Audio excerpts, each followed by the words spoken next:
మహబూబ్నగర్ జిల్లా రాజాపూర్ మండలంలోని తహసీల్దార్ కార్యాలయంలో మహబూబ్నగర్ జిల్లా కలెక్టర్ ఆకస్మికంగా తనిఖీ చేశారు. ఈ సందర్భంగా కలెక్టర్ వెంకట్రావు రిజిస్ట్రేషన్ ఎలా జరుగుతున్నాయని, అలాగే వచ్చిన రైతులు ఏమైనా సమస్యలు ఎదుర్కొంటున్నారని అడిగి తెలుసుకున్నారు. కలెక్టర్ వెంకట్రావు మాట్లాడుతూ ధరణి అమల్లోకి వచ్చిన తర్వాత కార్డు పద్ధతి కన్నా ధరణి పద్ధతిలోనే రిజిస్ట్రేషన్లు త్వరగా అవుతున్నాయని, ఎలాంటి సమస్యలు ఉత్పన్నం కావడం లేదని కలెక్టర్ తెలిపారు. కంప్లీట్ చేయడం జరిగింది. ధరణి ప్రారంభమైన తర్వాత రైతులకు కానీ ఇండస్ట్రియలిస్ట్కి కానీ అనేకమైనటువంటి ప్రోత్సాహకాలు ప్రభుత్వం ఇస్తుంది. రోజు రోజుకి ధరణిలో కార్డు సిస్టమ్ కన్నా మంచి మంచి సిస్టమ్స్ వస్తున్నాయి. ఇప్పుడు ముఖ్యంగా నాలా, ఇదివరకు నాలా కట్టాలంటే ఆర్డీఓ ఆఫీస్ చుట్టూ, సర్వేల చుట్టూ, గ్రామ పంచాయతీల చుట్టూ తిరగాల్సి వచ్చిన పరిస్థితి ఉండేది. ఇప్పుడు అట్లా కాదు. నేను నా ల్యాండ్ని నాలా చేసుకోవాలి అనుకుంటే ఇమీడియట్గా తహసీల్దార్ లెవెల్లోనే, క్లియర్ ల్యాండ్ అయితే తహసీల్దార్ లెవెల్లోనే దాన్ని నాలా చేయడానికి కూడా అవకాశాన్ని ప్రభుత్వం కల్పించింది. చాలా సులభతర మార్గంలో నాలా జరుగుతుంది.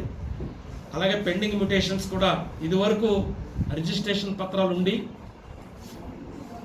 వాటిని ధరణిలో రాని పక్షంలో కలెక్టర్లకి ఆప్షన్ ఇస్తూ వాళ్ళు మీ సేవలో నమోదు చేసుకుంటే వెంటనే, మీ సేవలోనే కాదు వాళ్ళ మొబైల్లో కూడా చేసుకోవచ్చు, నమోదు చేసుకుంటే దాన్ని వెంటనే జిల్లా కలెక్టర్ లాగిన్లో ఏ రోజుకు ఆ రోజే మేము ఎన్ని వస్తే అన్నీ విచారణ చేసి మిగతా డేటాతో సరిపోల్చి వెంటనే క్లియర్ చేస్తున్నాం. కాబట్టి ఇమీడియట్గా వాళ్ళకి SMS వెళ్తుంది, మీది క్లియర్ అయింది కాబట్టి మీరు స్లాట్ బుక్ చేసుకొని మీరు మ్యూటేషన్ చేసుకోండి.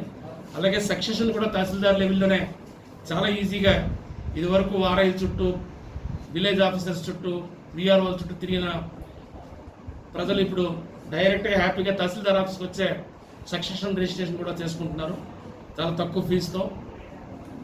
వెంటనే పాస్ పుస్తకం రావడం అనేది కూడా ఒక ప్రత్యేకమైనటువంటి పద్ధతి ఫాలో అవుతుండడం వల్ల రైతులు చాలా సంతోషం వ్యక్తం చేస్తున్నారు. అయితే ఇంకా మిగిలిపోయిన కొన్ని పార్ట్ బి కేసులు, ఇటువంటివి ట్రిబ్యునల్ కేసులు ఇప్పుడు అన్ని ఆల్మోస్ట్ ఆల్ మన దగ్గర 291 కేసు ఉంటే 100% ట్రిబ్యునల్ కేసెస్ కూడా ఆల్రెడీ క్లియర్ చేయడం జరిగింది. కొన్ని పార్ట్ బి కేసులు, కొన్ని ఇంటర్నల్ డిస్ప్యూట్స్, సక్సెషన్ డిస్ప్యూట్స్, ఇటువంటివి కొన్ని డిఎస్ పెండింగ్ ఉన్నాయి. వాటికి కూడా అతి త్వరలో ఆప్షన్ వస్తుంది. ఈ మధ్య కాలం వరకు జీపీఏ ఆప్షన్ రాలేదన్నారు, జీపీ ఆప్షన్ కూడా వచ్చింది. సో ప్రతిరోజు ధరణిలో ఏదో ఒక కొత్త ఆప్షన్ ఇస్తున్నారు. ఇప్పుడు ఇదివరకు మార్ట్గేజ్ ఉండేది కదా, మార్ట్గేజ్ కూడా వచ్చింది. ఇప్పుడు జీపీఏ కూడా ఇప్పుడు మనం చేసుకోవచ్చు.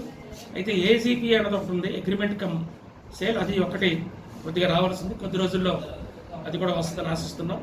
సో లిటిగెంట్ పబ్లిక్కి ఏ రకమైన ఇబ్బంది లేకుండా ధరణిలో చాలా వరకు అన్ని ఆప్షన్స్ ప్రభుత్వం ఎప్పటికప్పుడు అప్డేట్ చేస్తుంది.